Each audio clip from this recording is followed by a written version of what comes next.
Donc bonjour, mon nom est Marc-André Mercier, enseignant à l'école secondaire de la Seigneurie.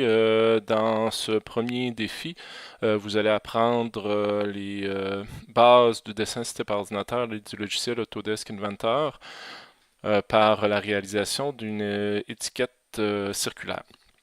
Donc, lorsque vous allez arriver à l'intérieur de votre poste de travail d'Internet Inventor, vous allez voir qu'il est possible justement de faire quatre types de pièces au niveau du logiciel. Donc, nous autres, au cours de l'auto-formation, nous allons travailler uniquement dans la section pièces, mais il serait possible également de faire des ensembles, donc prendre plusieurs pièces, les assembler ensemble. Donc, par exemple, prendre les roues de la voiture, le volant et les autres composants de la voiture pour en faire un ensemble. Ensuite de ça, il y a la possibilité de faire des fichiers qu'on appelle des dessins. Pour nous autres, avec les élèves, c'est les plans qu'on fait là, à l'intérieur du programme de formation en sciences et technologies. Et ensuite de ça, ben, on a le volet présentation dans lequel on est capable de créer des vues éclatées ou encore des animations un petit peu comme l'examen du ministère en quatrième secondaire. Donc, lorsqu'on veut débuter la réalisation d'une pièce, la première chose qu'on doit faire, c'est pas débuter par la pièce, mais bien débuter par la création d'un projet. Donc, dans le haut de votre écran, vous allez avoir l'icône projet. Donc, un projet, c'est comme une grosse boîte, un gros classeur dans lequel nous allons placer l'ensemble de nos pièces ou encore de nos ensembles. Lorsqu'on va enregistrer quelque chose, tous les éléments vont être à cette place-là. Donc, par la suite, lorsqu'on va vouloir retravailler sur ces éléments-là, ben, on a juste à ouvrir le projet et l'ensemble de nos fichiers vont s'y trouver. Donc, on va tout simplement cliquer sur l'icône projet. Donc, présentement, vous voyez, mes projets sont vides. Mais normalement, il pourrait avoir plusieurs projets là, de présent. On va tout simplement aller dans le bas de la fenêtre et on va cliquer sur Créer. Ensuite de ça, on va choisir l'option Un nouveau projet utilisateur unique. L'autre option, là, Nouveau projet Vault, c'est pas quelque chose que pour nous autres, ça va être très utile. En cliquant sur Suivant, on va nous demander de mettre un nom au niveau du projet. Donc, on va l'appeler nous autres étiquette circulaire. Et au niveau de l'endroit où on va vouloir l'enregistrer, ce que je vous recommande, si vous avez un OneDrive Entreprise ou encore un Google Drive, s'il est directement sur votre ordinateur, donc je vous recommande de l'enregistrer là. À ce moment-là, ça va être facile pour vous par la suite de pouvoir le partager avec soit les élèves ou encore un collègue de travail. Donc, si vous cliquez sur les trois petits points, on va vous proposer là, des endroits où on va pouvoir l'enregistrer, ce ne sera pas long. Donc, un petit moment de ralentissement.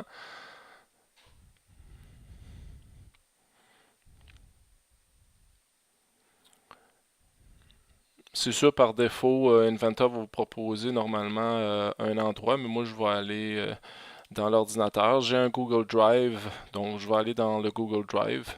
Et là, ben, dans mes documents, puis là, c'est à vous autres à décider à quel endroit vous l'enregistrez, là. Mais moi, j'ai un onglet Inventor. Et dans Inventor, je me suis créé un dossier là, auto-formation.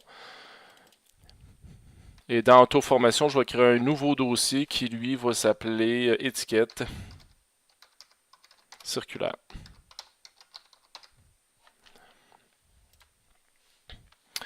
Et là, c'est à cet endroit-là que le projet va être créé là, à partir de ce moment-là. Pour les autres étapes, pas de besoin de cliquer sur suivant. Vous pouvez déjà cliquer sur terminer. Et vous voyez là présentement le crochet est à côté, donc ça veut dire c'est le projet qui est actif. Et cliquez à nouveau sur terminer. À ce moment-là, on est prêt à débuter une pièce ou un ensemble. Donc on débute toujours par la création d'une pièce. Donc là, vous allez voir, c'est vraiment l'interface principale qu'on utilise là, pour le travail. Donc vous avez vu la barre de ruban qui vient de changer. Donc c'est notre barre de ruban principale. On va débuter par le modèle 3D. Donc on va travailler beaucoup avec les esquisses. On va tout créer avec la création, donc l'aspect créé. Donc c'est surtout la troisième dimension. Les modifications et les réseaux. On va aller un petit peu dans les plans là, également au cours des divers défis. Euh, Lorsque vous avez là, des flèches à côté du site, ça veut dire qu'il y a des onglets qui sont cachés. Donc, si vous venez ici également, c'est la même chose. Mais l'onglet qui est au-dessus, c'est toujours un onglet qui est actif. Donc, nous autres, ce qu'on va faire, on va venir ici dans le haut et on va cliquer sur Esquisse 2D. Donc, l'esquisse 2D, c'est un petit peu si je vous demandais de dessiner un cube sur une feuille de papier, ce que vous feriez en premier, vous dessineriez un carré, donc la face avant probablement, puis après ça, vous feriez des extensions, donc la troisième dimension. Lorsqu'on dessine avec un logiciel de dessin assisté par ordinateur, c'est la même chose qu'on fait. On dessine la forme générale et ensuite de ça, on va y donner une troisième dimension par extrusion. Donc, on va commencer par un esquisse 2D, c'est quelque chose qui se fait sur un plan. Et là, il va vous proposer pour la première fois des plans de travail. Donc, c'est à vous autres à choisir. Il n'y a pas vraiment de répercussions pour l'instant pour le choix du plan de travail. Moi, je sais que le plan XY, c'est le plan qui va donner déjà une bonne position à la pièce sur l'imprimante 3D si je veux l'imprimer. Donc, juste à venir sur le plan et cliquer dessus. À ce moment-là, le logiciel se repositionne dans la position du plan choisi. Et également, vous voyez que votre ruban ici a été modifié et a passé au mode esquisse. Donc, dans le mode esquisse, c'est dessiner la forme générale de notre objet. Donc, c'est surtout dans ces éléments-là qu'on va venir choisir. Donc, quel type de ligne qu'on veut faire au niveau des cercles ou des ellipses. On peut créer des arcs ou encore différentes formes, rectangles, des rainures ou encore un polygone.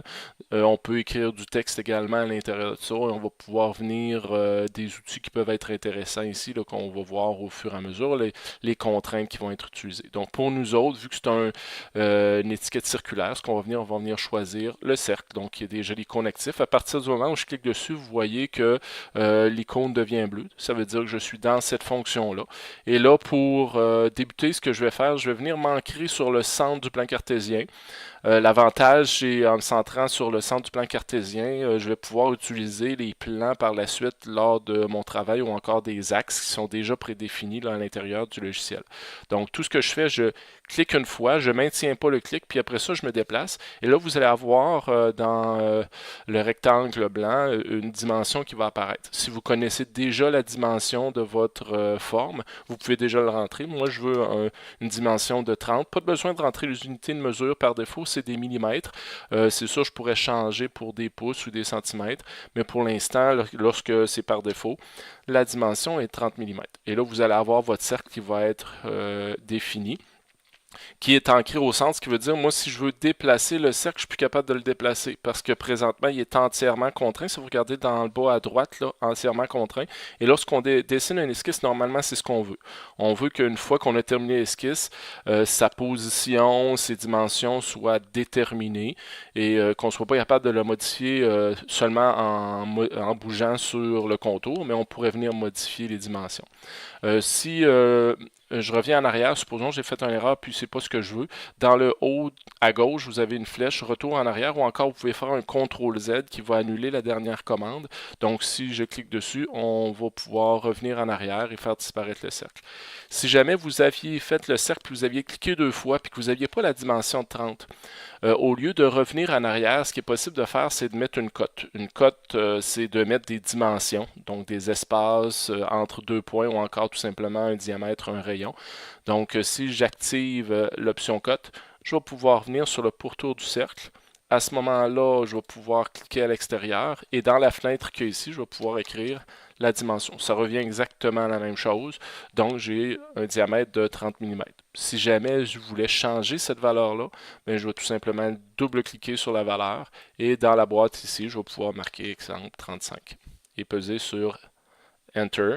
Puis à ce moment-là, je vais avoir la valeur qui est entrée. Donc, je vais revenir à ma valeur initiale, donc mon 30 qu'on voulait tout à l'heure. Une fois que c'est tout contraint, que j'ai les dimensions, donc tout ce que je vais faire, je vais terminer l'esquisse. Donc en terminant l'esquisse, on va revenir en vue isométrique ou encore ici, si je clique sur le coin, là, ça va être plus facile de travailler lorsqu'on va vouloir ajouter la troisième dimension. Donc c'est ce qu'on appelle faire une extrusion. Faire une extrusion, ça peut être ajouter de la matière ou encore retirer de la matière. Donc si je viens sur l'icône extrusion en haut à gauche, on va voir que par défaut, Inventor va venir ajouter de la matière et la première fois, il va toujours ajouter un 10 mm. Il va toujours venir choisir la dernière esquisse qu'on va avoir réalisée dans notre plan de travail. Là, vous avez deux fenêtres possibles là, qui sont utilisées. Il y a soit la fenêtre ici, si jamais elle est pas, vous la voyez pas, vous pouvez venir l'agrandir pour voir les options que vous avez. Mais ici dans le bas, c'est la même chose qu'ici. Il y en a certaines personnes qui vont aimer travailler seulement avec la petite fenêtre puis garder la grande fenêtre fermée, comme ça on voit mieux le poste de travail. Mais ça, c'est vraiment un choix personnel. Si jamais cette petite fenêtre-là n'apparaît pas, parfois elle n'apparaît pas au départ, si vous allez dans l'onglet Afficher, ici dans le haut, et que vous avez dans Interface utilisateur, mais vous n'avez rien qu'à sélectionner mini-barre d'outils. Si vous la désélectionnez, vous allez voir la prochaine fois que vous allez l'ouvrir, cette barre-là ne sera plus présente. Là, elle reste là parce que je l'avais activée, puis on est encore dans le mode de travail ici, mais c'est à vous autres à venir là, ajuster cet élément-là. Donc, si je reviens à notre extrusion, ben, il y a plusieurs possibilités. On peut ajouter ou retirer de la matière. Je peux choisir de la direction. Donc, est-ce que je veux aller vers la droite, vers la gauche? Est-ce que je veux que ça soit symétrique ou encore asymétrique, en mettre plus d'un côté que de l'autre? Pour le premier dessin, ce que j'aime souvent faire, c'est faire symétrique. À ce moment-là, je sais que mon plan de travail est au centre. Puis à ce moment-là, je vais pouvoir l'utiliser pour faire des symétries. Un petit peu plus tard, on va le voir dans dans un autre défi. Donc, moi, ce que je veux comme épaisseur ici au niveau de la cellule, c'est 5 mm. Donc, je marque 5. Et là, il va avoir, puis j'ai pesé sur Enter tout simplement. Puis, il va mettre notre élément à jour avec justement la troisième dimension. Avant de continuer un petit peu plus loin sur le dessin lui-même, je vais vous présenter un petit peu votre souris. Donc, la souris est très utile, oui, pour venir peser, mais également pour visionner notre élément. Donc, sur votre souris, vous avez la molette centrale, donc la petite roulette, là. Si vous la roulez, vous pouvez soit agrandir ou rapetisser votre pièce. Un des éléments que les élèves, ou même vous, probablement ferez si vous l'utilisez, là, ça arrive souvent avec les élèves, ils vont tout simplement rapetisser, puis ils vont déplacer leur souris, puis à un moment donné, ils vont dire monsieur, ou encore madame, je vois plus ma pièce. Le moyen le plus simple pour ramener la pièce dans le plan de travail, c'est de venir sur le cube qui est ici. Puis cliquer sur une des faces, soit un des coins, et là, automatiquement, il va ramener la pièce au centre du plan de travail. Ce cube-là ici, moi j'aime l'utiliser, c'est des positions prédéterminées. Donc, si je peux venir sur un arête, donc, ou encore une face, ou encore sur un coin. Donc, si je viens sur l'arête supérieure, il va me placer l'objet dans cette vue-là, donc à mi-chemin entre l'avant et le haut. Si je viens sur le coin, ça va être une vue isométrique qui va nous placer là à ce moment-là. C'est facile de se déplacer aussi. Si je viens sur la face avant, ben, je peux faire un pivot de 90 degrés vers la droite ou vers la gauche. Je peux changer de face relativement facilement. Donc, c'est à nous autres là, à venir le positionner de la façon dont on le veut, mais c'est toujours des positions prédéterminées. L'autre option de votre souris, c'est encore la molette. Si vous pesez dessus, il y a un clic dessus, puis vous le maintenez, puis vous déplacez votre souris, vous allez être capable de déplacer votre objet dans le plan de travail. Donc ça aussi, ça peut être intéressant lorsqu'on a un objet qui est relativement volumineux puis qu'on veut voir, supposons, le devant de la voiture puis l'arrière de la voiture. Au lieu d'agrandir, rapetisser, ben, on peut déplacer notre objet là, dans le plan de travail. Et le dernier élément, c'est toujours encore avec la molette centrale. Si vous pesez sur le bouton majuscule ou Shift sur votre clavier, vous le maintenez enfoncé et vous venez peser sur la molette. Cette fois-ci, ce que vous allez pouvoir faire, c'est faire pivoter votre pièce sur les trois axes sur 360 degrés. Donc ça aussi, c'est très utile dans le dessin pour être capable de visualiser dans diverses options là, notre objet. C'est sûr que si c'est une position prédéterminée que je veux, ben, encore une fois, le bouton qui est ici, mais je pourrais venir aussi puis cliquer puis maintenir le clic sur le cube puis venir le faire pivoter, mais moi je trouve ça moins intéressant, c'est vraiment une préférence ça, à ce moment-là. Donc là, je vais revenir en vue orthogonale, isométrique, pardon, puis je vais continuer là, la présentation là, de notre étiquette. Donc ça, c'était pour la souris. Si vous vouliez modifier les dimensions, une fois que vous avez fait un esquisse puis une extrusion, vous voudriez modifier les dimensions. Votre historique des tâches est ici. Donc si je viens dans l'extrusion actuellement, on voit que l'esquisse n'existe plus. Cependant, si je viens sur la petite flèche qui est à gauche d'extrusion, on voit que l'esquisse est cachée parce qu'on a fait une action dessus. Puis à partir du moment où on a fait une action de créer sur un esquisse, ben à ce moment-là, il va devenir invisible. On peut la faire réapparaître par la suite, là.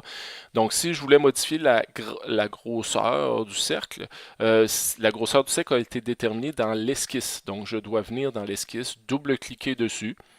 Quand vous double-cliquez toujours sur l'icône, pas sur le nom des fois, parce que quand on double-clique sur le nom, il va vouloir qu'on le renomme. Donc, puis à ce moment-là, je pourrais venir, comme tout à l'heure, double-cliquer sur la dimension, puis venir changer la dimension qu'il y a ici. Puis à la suite de ça, ben, terminer l'esquisse. Même chose si je veux changer l'extrusion, ben, je vais venir double-cliquer sur l'extrusion et là, ben, mes options vont être disponibles. Je peux venir changer pour 10. Puis à ce moment-là, je vais pouvoir facilement revenir dessus. Donc lorsqu'on veut changer des options, c'est toujours revenir dans l'historique, double-cliquer, on va pouvoir revenir modifier les éléments qui nous intéressent. Également, avant de poursuivre plus loin, on va enregistrer notre pièce. Donc, dans le haut complètement, vous avez dans votre barre en haut enregistrer la petite disquette. Donc, si vous cliquez dessus, il vous amène directement dans votre projet étiquette circulaire. Et là, ben, on va venir mettre le nom, étiquette circulaire. Sélectionnez pas le dossier qui est ici parce que je vous le montre là, si vous sélectionnez ça ici, il va vous mettre l'extension IPJ, puis l'extension IPJ c'est l'extension du projet. Donc faites seulement étiquette circulaire, enregistrer. À ce moment-là, ça va devenir un fichier IPT. Donc on le voit ici dans le bas, étiquette circulaire.ipt, c'est l'extension pour une pièce dans Autodesk Inventor. Donc, on est rendu à faire des congés sur notre pièce. Donc, comme j'avais défini un petit peu dans le vocabulaire, là, un congé, c'est quoi? C'est tout simplement l'arrondi d'un arête. Donc, c'est un rayon qu'on va faire sur une arête d'une forme. Pour le médaillon, pas le médaillon, mais l'étiquette, c'est presque exclusivement esthétique, là. Il n'y a pas vraiment d'éléments physiques là-dedans. Mais pour certaines pièces, lorsqu'on va faire un congé, ça va venir ajouter de la matière et ça va changer les propriétés physiques lorsqu'on fait des contraintes sur les matériaux. Donc, si on veut imprimer des pièces, des fois, réfléchir à comment on va placer les congés, de quelle dimension on va les faire, ça peut venir changer des choses dans les propriétés physiques là, de la pièce imprimée. Donc, pour faire les congés, c'est simple, on va venir cliquer sur l'onglet congé qui est ici dans le haut. Et on va venir tout simplement sélectionner les arêtes où on veut faire des congés. Donc, moi, je le veux sur le devant du cylindre, puis sur l'arrière du cylindre. La dimension, c'est toujours un rayon, donc on peut le changer ici. Si je marque 10 mm, il va me mettre une erreur parce que c'est trop gros. Si je le mets à 1 mm, je vais voir au fur et à mesure qu'est-ce que ça fait. Nous autres, on veut garder le 2 mm. Et une fois que c'est fait, on va tout simplement accepter. Après les congés, sur notre médaillon, on va faire un petit trou dans le haut. Donc, avant de pouvoir faire un trou, ce qu'il faut faire, c'est de faire une esquisse. Donc, une esquisse, ça se fait toujours sur une surface plane. Donc, sur mon médaillon, la face qui est ici, c'est une surface plane. Donc, je vais pouvoir venir commencer une esquisse dans le haut supérieur gauche. Cliquer sur la face. Et là, on va avoir notre plan de travail et on vient de retomber dans le mode esquisse. Donc, on veut encore un cercle. Le cercle, on peut le placer n'importe où sauf au centre. Si je clique au centre, automatiquement, il va être placé et puis il va être ancré. C'est une option par défaut qu'Inventor va faire. Donc, je vais tout simplement cliquer agrandir. Je le veux de 4 mm. Donc, je marque pas 40, 4. Et on va avoir la dimension. Vous voyez actuellement que le cercle est jaune. Pourquoi? Ben parce qu'il n'est pas contraint. Hein. Il reste 2 cotes requises pour qu'il soit contraint. Donc, on va venir sur faire des cotes. Donc, des cotes, oui, c'est pour dimension, mais ça peut pour positionner un objet par rapport à un autre élément. Donc, si je clique sur cote, moi, je veux qu'il soit le centre du cercle soit aligné avec le centre du médaillon. Donc, je vais venir ici, cliquer sur le centre du cercle et cliquer sur le centre du médaillon. Et là, j'ai deux possibilités, soit à l'horizontale ou encore à la verticale. Moi, je vais définir en premier la verticale, à l'horizontale, pardon. Et là, je veux que cette valeur-là soit de 0.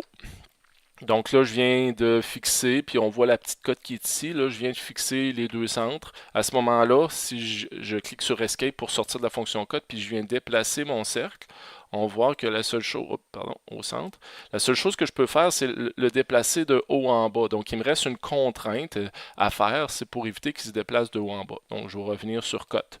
Et là, encore une fois, entre le centre du cercle et le centre de mon médaillon, je vais me tasser. Si je reste ici sur le cercle, là je ne serai pas capable parce que je l'ai déjà fait. Là.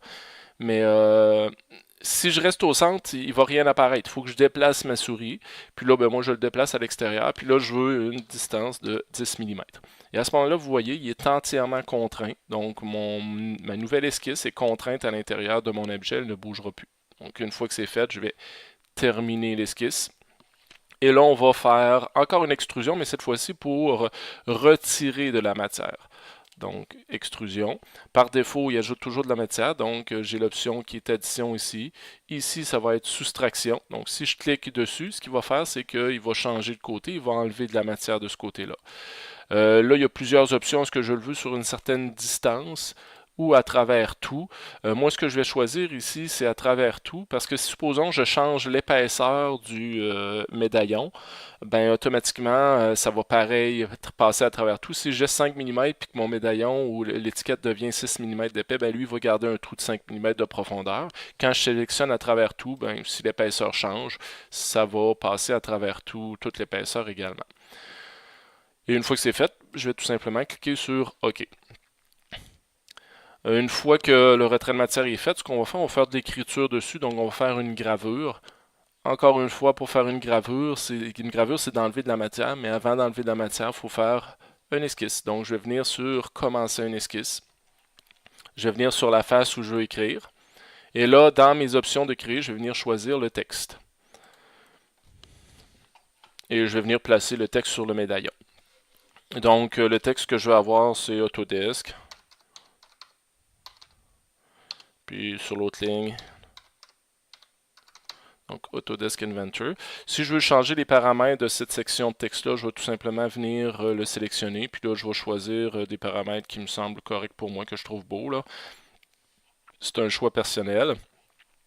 Dans la dimension 3.50, ensuite de ça, je vais le mettre en gras, puis je vais ajuster centré à l'horizontale, puis centré à la verticale au niveau de mon texte.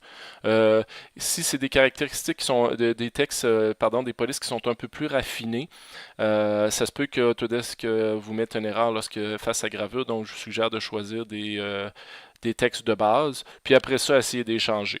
Mais Arial, je sais que ça fonctionne bien, donc je vais cliquer sur OK. Le texte va apparaître. C'est sûr que le texte, ça serait bien qu'il soit centré dans le médaillon. Donc là, vous voyez qu'il y a un encadré jaune qui est ici, là, présentement. Là. Donc lui, c'est des lignes de construction qui sont tout le tour. On peut justement déterminer des dimensions par rapport à ces lignes-là. Donc, encore une fois, on va venir sur les cotes. Donc la cotation. Et ce que je vais faire, je vais venir définir des dimensions sur la hauteur puis la largeur. Donc ça ici, je vais définir à 30 mm. Puis celui-là aussi, je vais le définir à 30. Donc automatiquement, ce que je sais, c'est que les côtés vont arriver en ligne avec le diamètre de mon cercle.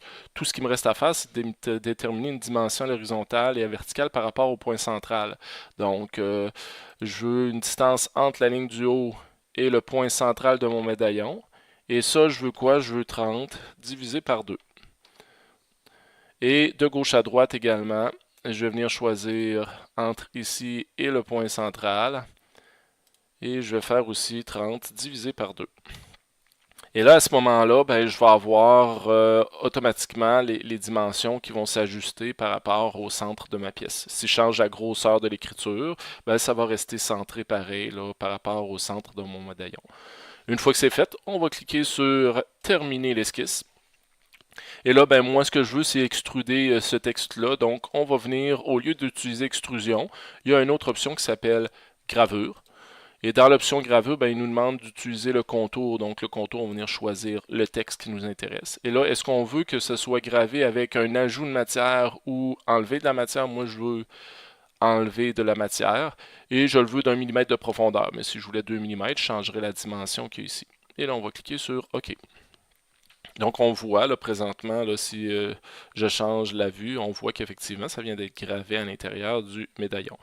Cependant, c'est seulement sur une face que c'est gravé. Donc, si on, ce serait intéressant peut-être de l'avoir des deux côtés de notre étiquette. Là.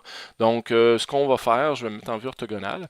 Et ce qu'on va faire, c'est qu'on va utiliser ce qu'on appelle le réseau circulaire qui est ici. Mais avant d'utiliser le réseau circulaire, ça nous prend un axe autour duquel on va pouvoir tourner. Et là, c'est ce que je vous parlais tout à l'heure d'avoir choisi une extrusion au départ, la première extrusion symétrique.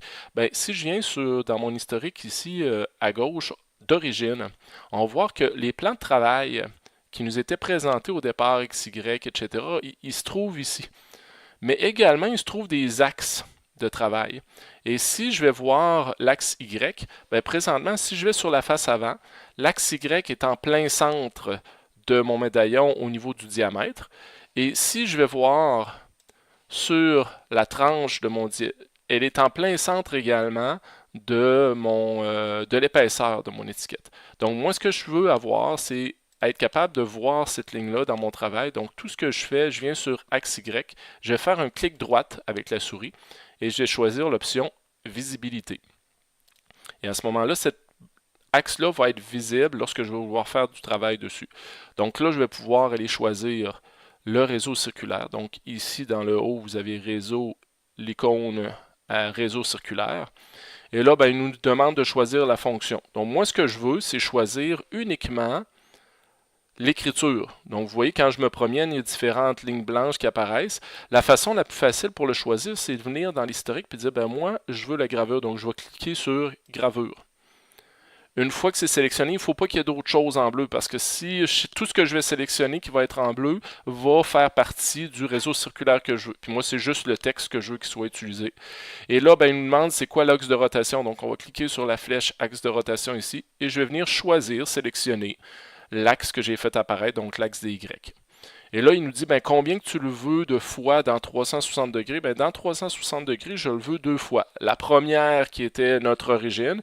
Et ensuite de ça, si je fais pivoter, on va voir que sur l'autre face, il nous propose la deuxième fois qui est notre Autodesk Inventor. Si ça nous intéresse, tout ce qui reste à faire, c'est peser sur OK. Et on va avoir la gravure qui va apparaître également de l'autre côté. Donc, si je présente les deux, donc Autodesk Inventor sont présentement des deux côtés. Donc je reviens en vue isométrique. L'axe qui ici est plus utile pour le travail, donc je reviens sur l'axe Y dans mon historique, je fais un clic droite, puis je vais retirer la visibilité. Et à ce moment-là, il me reste juste mon médaillon. Ça serait intéressant, les élèves aiment ça, puis moi aussi j'aime ça, là, puis tout le monde aime ça, d'avoir un peu de couleur à l'intérieur des images qu'on fait. C'est sûr que les couleurs, c'est seulement pour la vue graphique. Si je vais l'imprimer, ça ne sortira pas avec 2 ou 3 couleurs, ça va sortir avec la couleur du plastique qu'il y a sur l'imprimante. Donc moi je voudrais que tout le médaillon soit d'une couleur, puis que l'écriture soit d'une autre couleur. Donc ce que je vais faire, le médaillon est composé de mon cylindre, il est composé des congés, puis du trou. Donc, je vais venir dans mon historique, je vais maintenir le bouton CTRL enfoncé, et là, je vais choisir l'extrusion 1, le congé 1, puis l'extrusion 2. Donc, ce qui veut dire le trou, les congés et le cylindre qu'on a fait au départ. Je n'ai pas choisi la gravure. Et là, dans le haut, lorsqu'on a par défaut, si vous cliquez dessus, Autodesk va vous offrir une panoplie de couleurs. Donc, moi, je vais choisir le bleu, ici. Donc, vous voyez, tout ce que j'ai sélectionné est rendu bleu. Et par la suite, ben, mon écriture, je la veux noire. Donc, ce que je vais faire, je vais choisir la gravure, toujours en maintenant CTRL-CTLR enfoncé. Je vais choisir le réseau circulaire parce que je veux également que de l'autre côté, hein, si on regarde, là, de l'autre côté aussi, il vient d'être sélectionné, que les deux côtés soient de la même couleur. Et là, je vais venir dans le par défaut et je vais venir choisir la couleur. Donc, moi, je veux que ça soit noir. Et là, on voit que des deux côtés, l'avant et l'arrière, c'est rendu noir. Et voilà. Au niveau de la vue aussi, il y a des possibilités là, de changer le type d'affichage. Donc, si on s'en va dans Afficher, puis on voit le style visuel, ben par défaut, c'est ombré avec les arêtes. La qualité réaliste, c'est celle-là qui donne le meilleur résultat. Hein. Si vous regardez, l'image est très très belle lorsqu'on utilise le mode réaliste, mais si vous n'avez pas une bonne carte graphique, des fois, ça peut ralentir le travail que vous faites. C'est pour ça que c'est très rare, à part à la fin complètement, qu'on va le mettre en mode réaliste. Habituellement, on le reste ombré avec arête, mais je pourrais avoir filaire où est-ce que je vais voir seulement les lignes de travail, les lignes cachées si on veut. Je pourrais ombrer filaire, donc je vais voir les lignes, mais toujours avec là, les couleurs que j'ai mis dessus. Donc, moi, je vais rester en réaliste, vu que ma carte graphique me permet de travailler là, de cette façon-là. Sinon, ben, pour vous, peut-être rester tout simplement ombré ou ombré avec arête. C'est deux styles qui peuvent être utilisés là, très couramment. Si vous voulez imprimer votre médaillon, il reste une dernière étape à faire, c'est d'exporter cette pièce-là parce que les fichiers IPT, hein, dans le bas ici, là, IPT, d'Excel, pas d'Excel, mais d'Autodesk Inventor, ne sont pas lisibles par les logiciels pour préparer la pièce avec l'imprimante 3D. Le type de fichier dont on a besoin, c'est des fichiers STL. Toutes les imprimantes vont être capables de lire ce type de fichier-là. Donc, il faut l'exporter dans ce type-là. Donc, on va venir dans le fichier qui est en haut ici. Donc en haut à gauche. Et dans Fichier, on va venir choisir l'option Exporter. Et dans Exporter, on va choisir le format CAO. Et là, ça va nous permettre de l'exporter. Donc, vous voyez, hein, c'est encore une fois dans notre projet étiquette circulaire. Je n'ai pas besoin de le choisir. C'est juste le type de fichier qui est ici. Il faut absolument venir choisir le type de fichier qui est le STL. Et là, pour une seule fois, lorsque vous allez faire cette formation ou dans le futur sur votre ordinateur, vous devez venir dans l'option et vous assurer que ici, par défaut, là, c'est un format en centimètres. Nous autres, ce qu'on veut, c'est qu'il soit en millimètres ou encore dans unité source. Unité source, ça va être l'unité du document qu'on va avoir utilisé. Donc, puis à ce moment-là, il n'y a pas de mise à l'échelle qui sera nécessaire. Donc, c'est pour ça que j'ai mis unité source. Et ça, vous aurez à le faire une seule fois. Mais il faut que ça soit fait. Sans ça, quand vous allez arriver dans le logiciel pour préparer votre pièce sur l'imprimante 3D, ben, vous allez avoir une mauvaise échelle. La pièce va être soit trop grosse ou trop petite.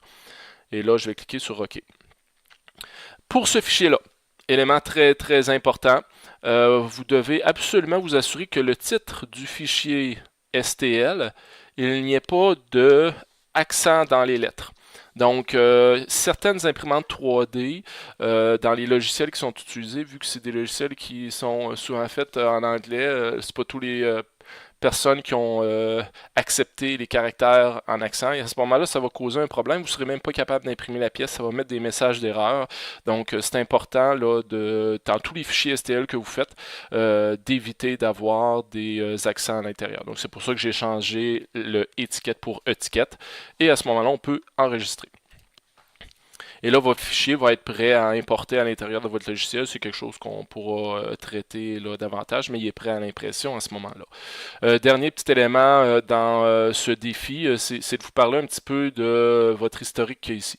Donc, l'historique, c'est vraiment les étapes que vous avez faites pour réaliser votre pièce. Si vous voulez en modifier une, c'est de double-cliquer dessus. Si vous faites un clic droit, vous êtes capable de développer tout, donc voir toutes les étapes qui ont été faites. Donc là, je n'ai peut-être, c'est un petit peu trop, là, mais moi, je vais rapetisser quelques éléments. Je vais garder principalement les fonctions que vous avez accomplies. Moi, je l'utilise énormément avec les élèves. Lorsque les élèves travaillent pour voir un petit peu leur progression, plutôt que leur demander puis cliquer un petit peu partout, je fais seulement ouvrir les éléments. Puis là, à ce moment-là, je peux me promener puis voir, OK, bon, oui, il y a la bonne dimension, parce que automatiquement, puis là, je clique nulle part, je fais seulement promener ma souris sur les différents éléments, puis à ce moment-là, ils vont devenir blancs. Puis je suis capable de voir justement les éléments, donc je sais que c'est un cercle de 4 mm au niveau du diamètre, et ensuite de ça qui a été positionné par rapport au centre avec 10 mm. La gravure qui a été faite avec les dimensions de position, donc je suis capable de voir rapidement si les choses sont bien faites. Donc ça, c'est très utile même dans les premiers apprentissages avec mes élèves. Quand je fais les premières évaluations rapides dans le formatif, c'est ce que je regarde. Je ne demande pas à mes élèves de me remettre quoi que ce soit. Je peux faire une appréciation rapide là, pour les élèves.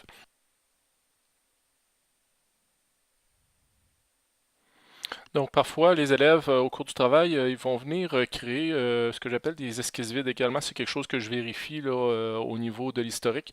Si je vous représente un petit peu ce que c'est, les élèves vont commencer, supposons, une esquisse, puis ils vont rien faire dedans. Ils vont terminer l'esquisse, ils ne suivaient pas les étapes, ou encore ils ont devancé, puis là, ils ne savent plus trop quoi faire. Puis là, il en crée des fois 2, 3. Puis là, ben, on voit ici, là, esquisse, esquisse, ce sont des esquisses 8. Comparativement à l'esquisse 3 qui, elle, on voit qu'il y a des dimensions à l'intérieur. L'esquisse 8 et 9 ici ont absolument rien. Donc moi, ce que je vais demander lorsque je vérifie le travail, c'est de supprimer ces esquisses-là. Donc faire un clic droit de supprimer. Puis même chose pour l'autre, pour supprimer, pour éviter que ces esquisses-là viennent alourdir là, tout simplement le fichier. Donc ici, ça met fin à la présentation du défi 1. C'est un gros vidéo, il y avait plusieurs éléments à l'intérieur, mais c'est vraiment la base là, au niveau du dessin avec Autodesk Inventor. Tout de suite à la fin de ce défi-là, vous allez avoir un devoir ou une activité là, dans laquelle on va vous demander de faire une étiquette rectangulaire. Donc vous allez avoir un plan que vous pourrez télécharger et à partir de ce qu'on vient de faire, on va vous demander de dessiner en fonction des dimensions là, qui sont données sur le plan une étiquette rectangulaire. Également, si jamais vous avez des difficultés, vous pourrez trouver un lien qui va vous amener vers un tutoriel où moi je vais avoir présenté l'étiquette rectangulaire. Donc si vous voulez voir de quelle façon moi je l'ai faite, vous pourrez aller à cette présentation. Donc on se revoit lors du défi numéro 2.